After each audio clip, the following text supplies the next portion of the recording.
Welcome to the Slop Temple. We pray this video helps. You start by acquiring the essentials. Enable maps, routes, and places on Google Cloud, and create an API key with billing enabled. You should restrict the key to your development hosts for security. Next, add the Google Maps plugin to your Unreal Engine 5 project or prepare to call the REST endpoints. This gets you into the editor fast. Once done, open a clean level and enable the plugin's modules, making sure to restart the editor so the plugin registers properly.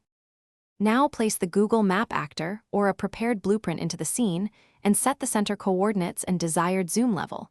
This defines the visible geographic area.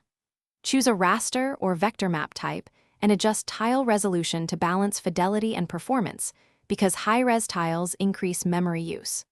Once configured, connect materials to use the map textures and set up collision and LOD streaming. Make sure to test small areas first to verify textures load and coordinate. Finish by integrating the route's API for navigation.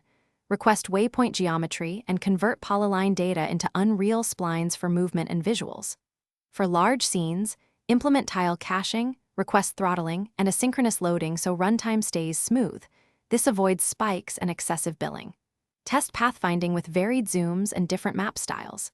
If something breaks, first verify your API key restrictions, cores, or network issues, and billing status. Those are the most frequent root causes and usually resolve the problem quickly. Thanks for watching. Consider subscribing if we helped you.